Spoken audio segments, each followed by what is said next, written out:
water, earth, fire, air. You guessed it, we're talking about astrology.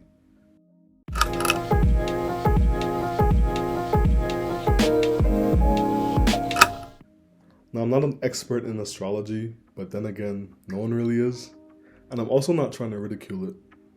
I've heard it brought up in conversations way too often, so I've decided I should probably learn some more. You see, it goes like this.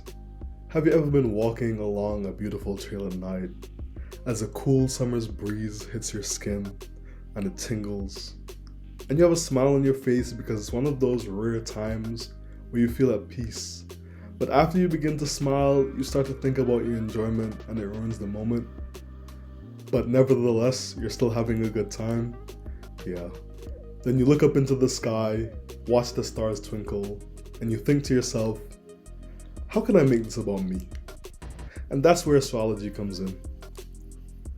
It can be overwhelming to dive into a topic as broad, yet also seemingly detailed as this one. You're greeted by dualities, triplicities, quadruplicities, modalities, polarities, sun signs, moon signs, ascendants, but to name a few. There's also your Mercury, your Venus, your Mars, your Jupiter, Saturn. There's numbers, there's geometry, there's graphs. But I think we should take it to the beginning and start super simple. Practitioners of astrology believe that the movement and the position of the planets have an effect on our lives. Therefore, astrology is the observation and recording of celestial bodies and their resulting outcomes. The main astrological traditions are Vedic, Chinese, Hellenistic, and Western. Historically, astrology was mainly used to predict events, and the Vedic tradition is an example of this. Whereas modern astrology in the West specifically has taken a more personal or psychological approach. There are 12 zodiac signs in total. They're classified as either masculine or feminine, the former being action-oriented and the latter being receptive.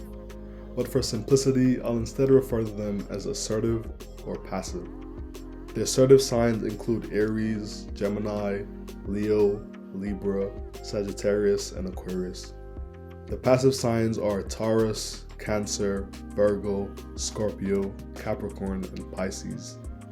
Additionally, further organization separates the signs into 4 elements and 3 modalities. The first element is fire, and it's action-based. The signs of this element are confident and independent. Water signifies receptivity and emotion. Its signs are imaginative and empathetic. Air is associated with mind energy and thought. The corresponding signs are logical and objective. Earth is a sensual element, with its signs being more embodied and grounded.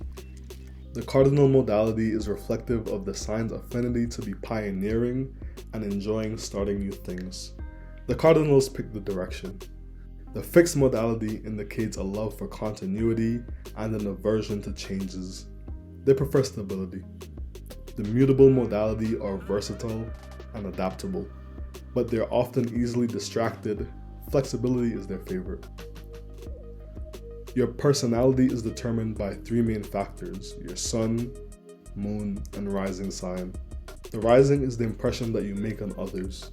Your moon refers to your inner subconscious actions, and your sun is your outward behavior, which governs your personality. Now that all the basics have been covered, I feel like it's much more compelling. No, it's really not. The thing about astrology is it has the uncanny ability to still seem like nonsense even after being explained. But let's see if there's any ancestral wisdom beneath the surface, and we will do that through one of the most seemingly roundabout ways possible, through language. Monday is derived from an Old English word roughly translated as the moon's day. Months were initially measures of how long it took to complete a moon cycle, and it is derived from the same Greek root word mene, which is also the same root word for moon. Menstruation and menses are derived from the Latin mensis for month. It has also been claimed that the menstrual cycle of women temporarily synchronized with the cycles of the moon, pointing to possible behavioral effects exerted by this celestial object.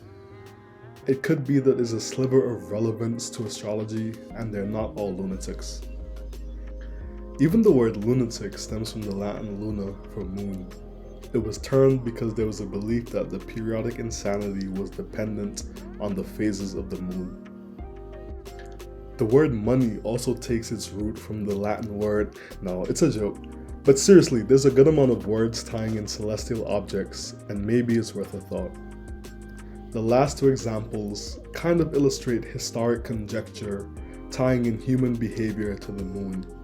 And if it's all in fact misinformed mysticism, modern day astrologers can at least rest assured that they suffer from a common delusion. I think astrology works best when viewed from a personal standpoint, using your own anecdotal evidence to continue to engage in something that you enjoy doing. If that's your thing, more power to you. We all have our eccentricities, quirks, and preferences. I think that where it falls apart though is when it's labeled as a science, and worst of all when it's forced down others' throats as something absolutely life-changing and necessary. This makes it seem more like a pseudoscientific cult and tends to rub people the wrong way. But honestly, I could be all wrong, you know?